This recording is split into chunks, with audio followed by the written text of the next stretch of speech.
the thing about AI is it's actually the inverse.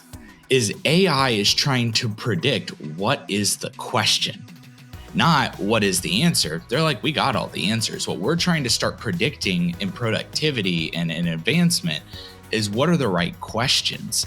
And so what it's starting to do, instead of being like, I wonder what about this, like not just informational knowledge, but like, how do I grow a business to this, right?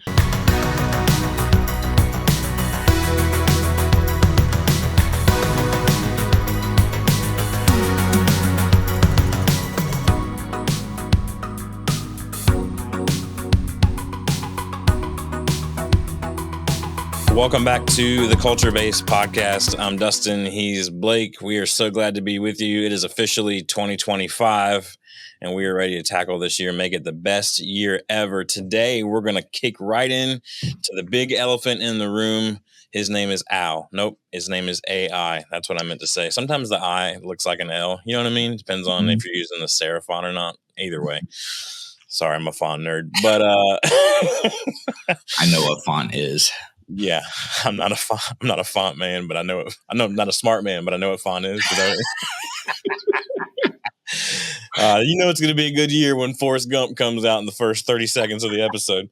We're so glad to be with y'all. We're going to address that big elephant in the room and talk about AI today. We're going to kick off a 3-week series about how we can use AI to impact our company culture for better or worse. And we're going to give you some tips and tricks on how to do that and some things that we're learning in our processes as well. But before we get into that, I want to remind you that you can follow us on Instagram, LinkedIn, Facebook, all the places at The Culture Base, BASE. And you can find us online at theculturebase.com, which while you're there, you can find tons of resources for us to help you with. Most of them, I believe all of them, except for one. Blake's stingy. He wants to charge you for his book. I'm just kidding. Actually, you know what? The ebook is free for Blake. If you go to theculturebase.com/resources, you can get Blake Bear's book, Uncultured.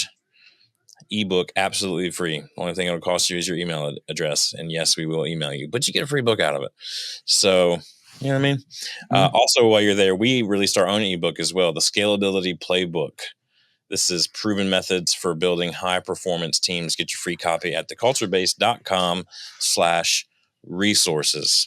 All right, I sped through those because today, as we introduce a new series, may be a little longer. And as we get into this conversation about AI, Blake, I thought it'd be good for us to just, for a minute, let's invite the listener into, I'm sure they have tons of thoughts already about AI, whether they're against it or for it, or they're somewhere in the middle. Let's just kind of set the groundwork of where we're coming from. Blake, what are your thoughts in general and as a business owner about AI? Yeah, I'd say first off, let's establish what AI is, right? Ooh. Like, because I think that there's a common assumption of AI is what I know it to be. But the thing that is crazy about AI is how adaptive it is to the person, right? And so AI is artificial intelligence, right?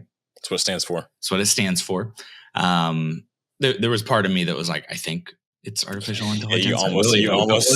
You almost like, oh shoot, is it? But at the same time, who's intelligent now? Like this is, it feels new. It's not new. This has been around for a long time.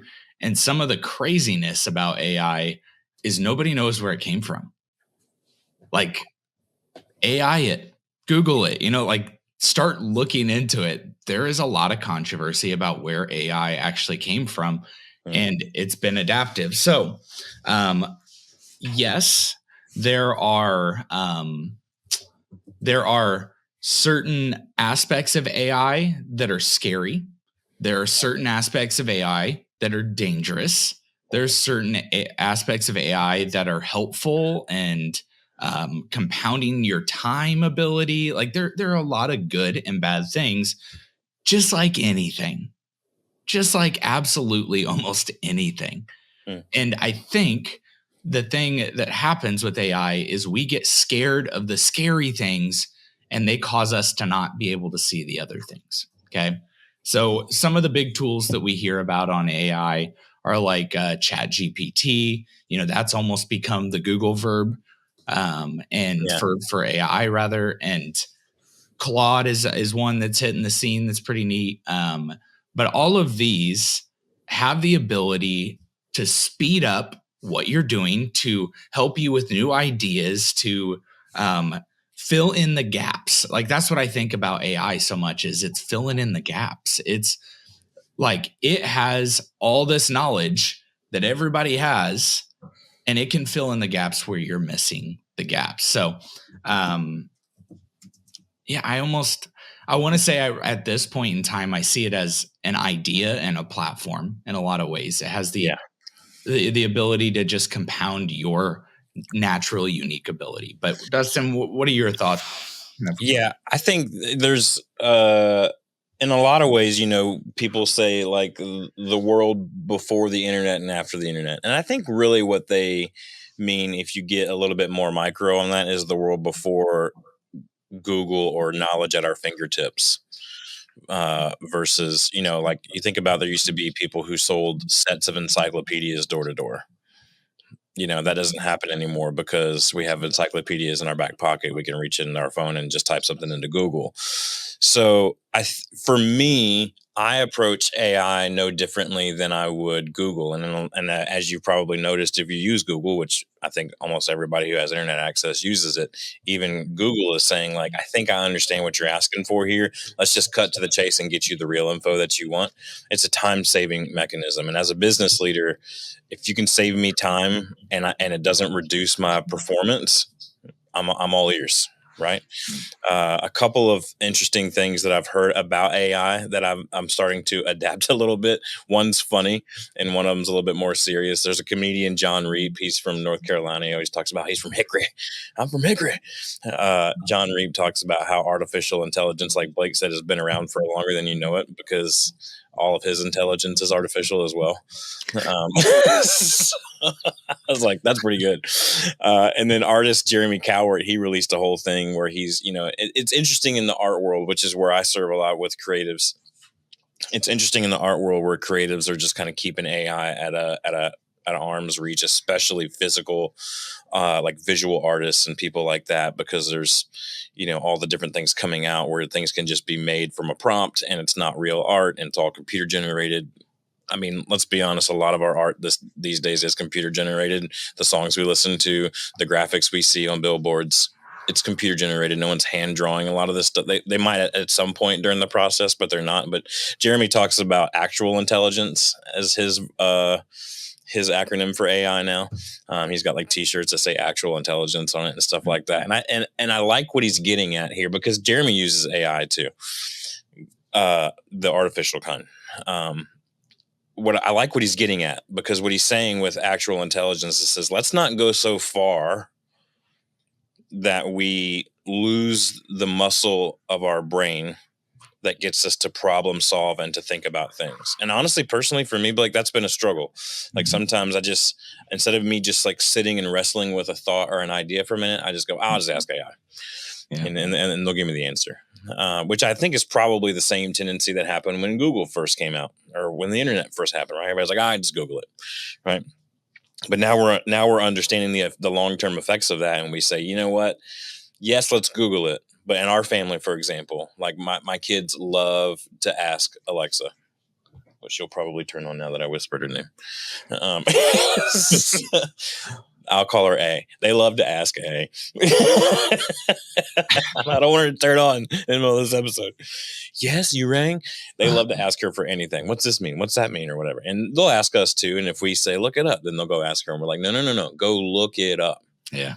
And which is funny now, because now Google has become the look it up. Mm-hmm. But then it's an interesting struggle, right? You don't want to give up so much of your brain muscle, but you also, again, I think what Blake is saying is so true. We have to view it as a tool, mm-hmm. and not a replacement. It's an addition, right? It's an enhancement. It's not a replacement. So that's how I view it. And one of the things that's interesting is when you look at Google, you ask Google a question and Google gives you an answer. The thing about AI is it's actually the inverse. Is AI is trying to predict what is the question. not what is the answer. They're like, we got all the answers. What we're trying to start predicting in productivity and in advancement is what are the right questions. And so what it's starting to do, instead of being like, I wonder what about this, like not just informational knowledge, but like, how do I grow a business to this, right? The problem a lot of times is people just don't know how to start that. AI is getting to a place where it knows how to start a business, and it's trying to help people understand the right questions to ask.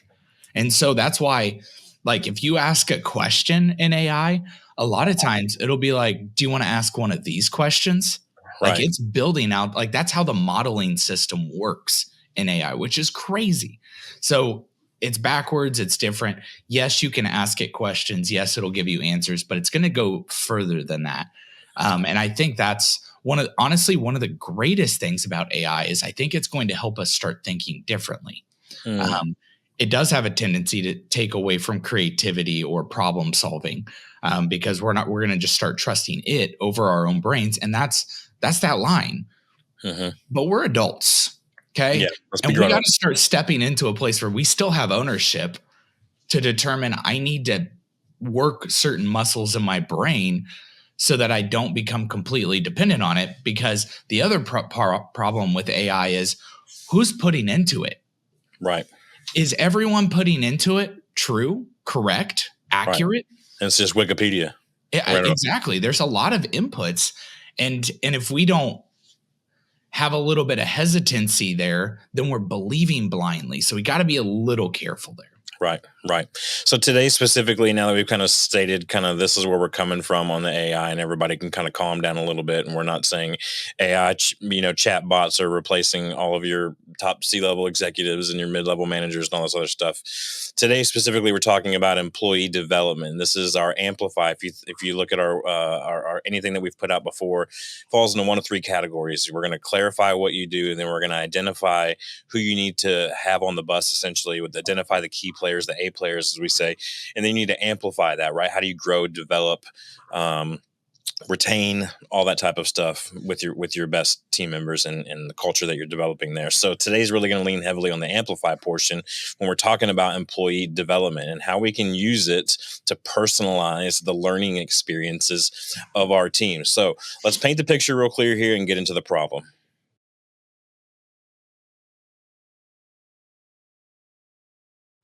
All right, Blake, why don't you walk us through some of the problems that we face with these learning kind of employee development and learning experiences that maybe AI can come in and help us fix? So more of the traditional problems that we're dealing with. Yeah. So in a lot of traditional problems, especially because developing any kind of training development program takes a lot of time, right? When that happens, we tend to try to train to the averages, right? We try to train to the averages. We try to train to the most common things. And there's nothing wrong with that. That is a good mentality. However, the one size fits all mentality does not hit all, right? It hits most or pieces, or like, hey, the way you speak it here helped them understand A, but it didn't help them understand B. And by the time they went to C, there was some lack. And so the one size fits all approach, one of the benefits that we're going to talk about here in a minute is we can get away from that a little bit, right? We can start going into some other areas. One of the other problems we have is just like I said in a minute ago, our time and our resource inefficiencies. We only can put forth a lot of time to get one type of training, one type of thing. And the cost to do that is awfully pretty high.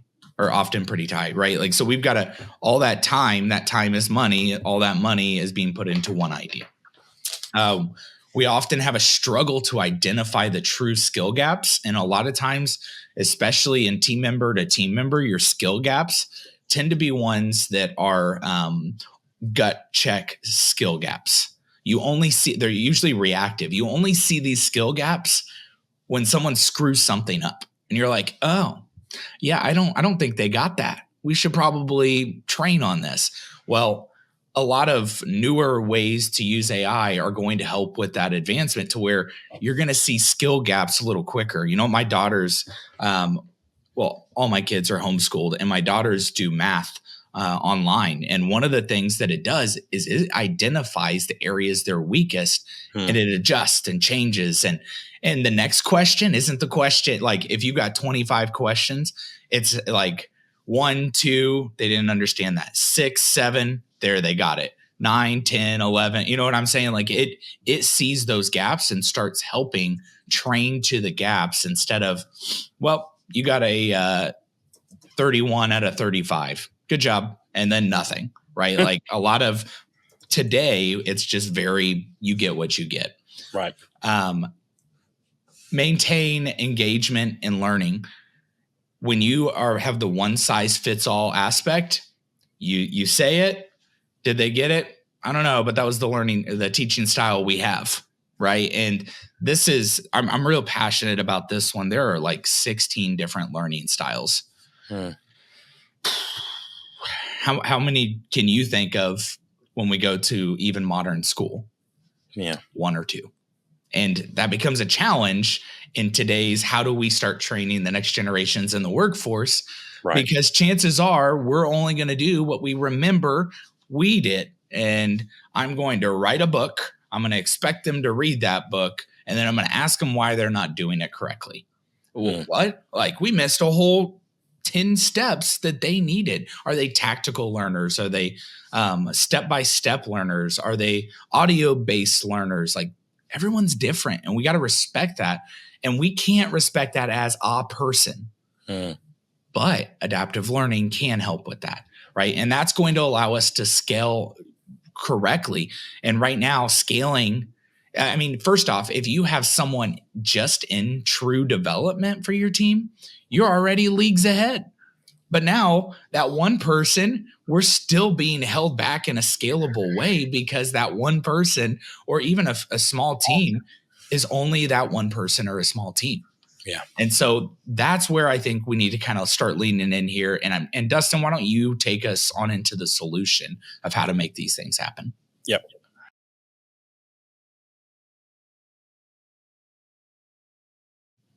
Yeah, so this is where the rubber hits the road, right? When we're talking about how do we use AI to kind of solve some of these typical problems that we're facing with employee development. First thing, you can use AI-powered learning platforms. Even learning platforms that quote unquote existed before AI did, they're all implementing AI to help make their service for you better. One that we use at the Culture Base that we really love. We're not endorsed by it, so this isn't a paid ad or anything. But if someone's listening from this company and they want to send us some money to talk about it more, we'd be glad to. It's Teachable. Teachable is an online course platform. And so when you as a leader go, I want to be able to replicate myself and I want to be able to help share this process or share this idea out to my team in a course like I'm taking a course at a college or I'm taking a training course at work. You want to be able to share that in that way. Teachable makes it very easy for you to do that. And you can do quizzes and all these different things, syllabus, all these types of things for it. It doesn't have to be super long, doesn't have to be super in depth, but it has this AI capability built into it to help you. We also use Office Vibe, a lot of great analytics to help you understand where you're falling short and where your strengths lie in your culture development at your workplace. And then, like Blake said earlier, GPT is obviously kind of the new Google phrase, but one that we found too for helping us come up with writing some content and things like that is Claude, Claude. Again, not endorsed by any of these companies, but if somebody's listening or AI is listening and they want to shoot us some money, go for it. So that's part of the solution, is to implement AI-powered learning platforms like those. You can also utilize AI for skill gap analysis. So you can actually deploy AI tools to analyze your employee engagement and your employee performance data. Now, as a leader, data is king, right? Look at the numbers. What's our scorecard? We've talked about that before, EOS terminology. What's our scorecard? What are we looking at? Where are we falling? Where are we advancing? And you can use AI to help do that. You can train it just like you would any other tool. You can say, I want to use this tool for this. Tell it what you need to use it for. Use it. Other ideas offer adaptive learning experiences. You can incorporate AI systems that adjust the difficulty and type of content in real time based on an employee's progress and learning style. Again, that's kind of going back a little bit to the teachable thing. You can kind of see that progress. If they're you can see who signs up for a course, where they're at in the course. You can get all the information that you want. Again, I'm not endorsed by Teachable, but just it's great. And we use it, and you should too. Create micro learning opportunities. One of our clients is doing this right now, where they're sending out a safety series to their entire organization via Teachable, but it's little micro learning opportunities, right? And they can say, hey, I want to teach our team about safety, and I want it to be in this type of window, and bam, you have all that content at your disposal. And now we're able to share it with the team. We have a safer work environment. Culture rises, right? Lastly, you can enhance coaching and mentoring with AI insights. This kind of leans in more a little bit to that office vibe as well. There's other programs out there like Leader. It's normal spelling of leader, but without the E before the last R. People try to be cute. I don't understand. Just call it what it is. But it's great because it helps you really understand and gives you some prompts to talk to you. Maybe you're like, I struggle with talking in these one-on-ones. It's awkward. I don't know what to say. I don't know what to talk about. I don't know how to get them to talk. Mm-hmm.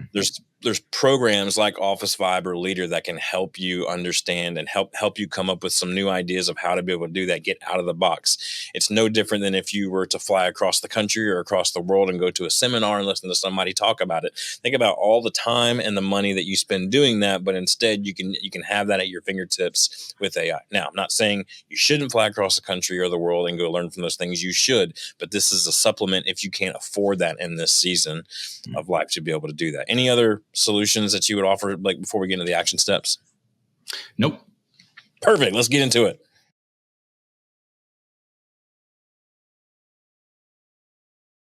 All right, Blake, action steps. We're going to start, as we always do, with leadership, and we're going to talk about leadership action steps, team member action steps, and then the overall team as we close out today's episode. So, Blake, what are some action steps that leadership can take when we're talking about AI-empowered employee progress? Yeah. So first, just look into it. Like, we're giving you some ideas to look into, but I'm almost, this is almost just a theme I'm going to say here. Okay. So like when we're like, yeah, go look into it, that should be your mentality, period. Okay. And to verify a lot of this stuff. Okay. So when you're getting into any AI and you're like, hey, here's what Claude put out. Here's what GPT put out. Isn't this great? Did you check it? Because here's the problem is we're not checking. And this is when it can get dark and get bad. And do you know lawyers have been disbarred already because of AI and ChatGPT? Wow. Do you know why? Because what this is doing is taking this cloud of information and it's reaching in, and the AI prompt, okay, that's what they call them when you put in information and you're asking it for something. The prompt that you're putting in is, hey, give me a case where this happened, and this happened. So AI will do a thing called hallucinating.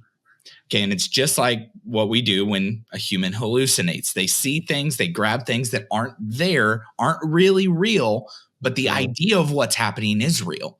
So if you hallucinate that a person walks into a room, picks up a glass of water and walks out, like that is a thing that can happen right now. Someone can walk in my door and do that thing, but it's not happening. Okay. So that's what happens is give me a case study on this, and this. I got to go to court and prove this point.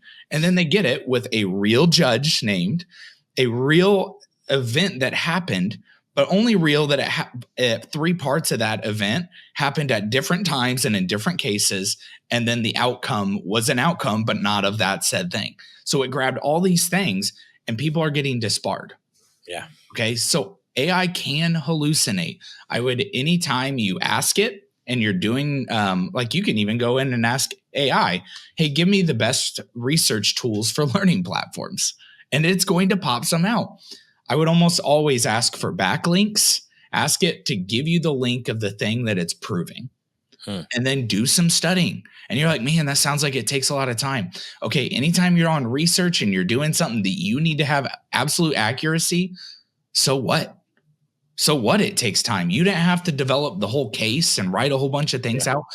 AI is there not just like, so here's lazy AI and active AI. Lazy AI is, I want to do it. I want to use AI because I don't want to do anything.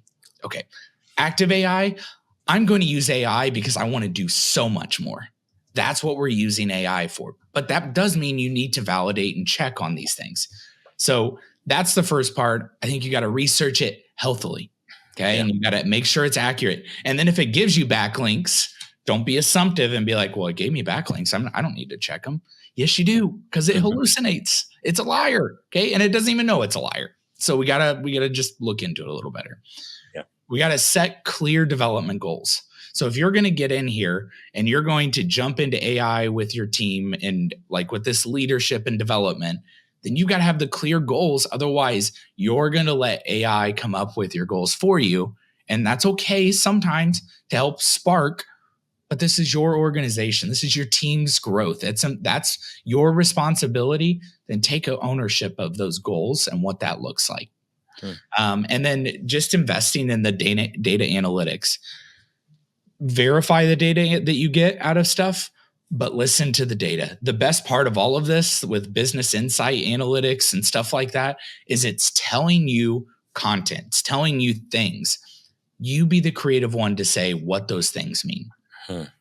Hey, you guys are weak in this area. Cool. Are we really weak in this area? Or are we actually weak in the area right before it?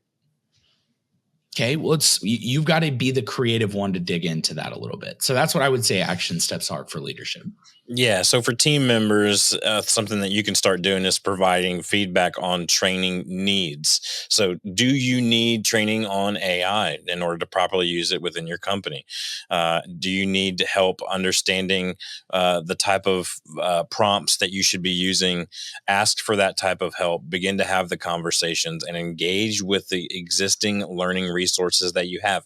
Again, it's an enhancement, not a replacement. Enhancement, not a replacement. And for your overall team, look, you can start to create a library of content. You can start organizing existing learning materials like your courses, videos, and articles into categories that you can integrate with AI platforms. Have those SOPs. You're really good at SOPs? Great. Have SOPs for this as well. Start creating some boundaries and how you're going to use it. Create that library of content for you to use with AI.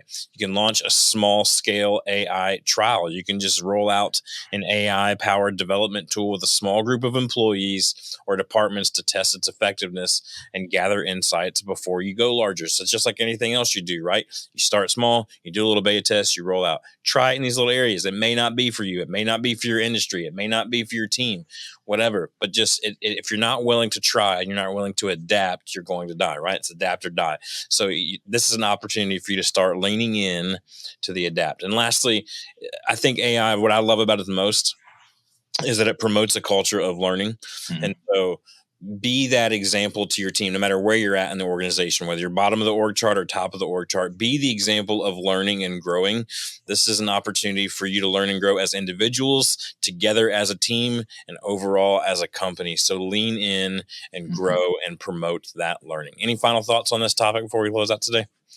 Perfect. So next week, we're going to be back with our second episode of this AI series. And we're going to talk about fostering collaboration between humans and AI. It's a whole new team dynamic. Hey, we talked earlier about we have a department that is only one person. Well, now with AI, they have another handful of people at their disposal, right? They have more people on the team, whether they're digital or real. And so how do we interact with that? And what does that look like between humans and AI and the new team dynamic that it creates? We'll talk about that next time on the Culture Based Podcast. Looking forward to it. Talk to you then.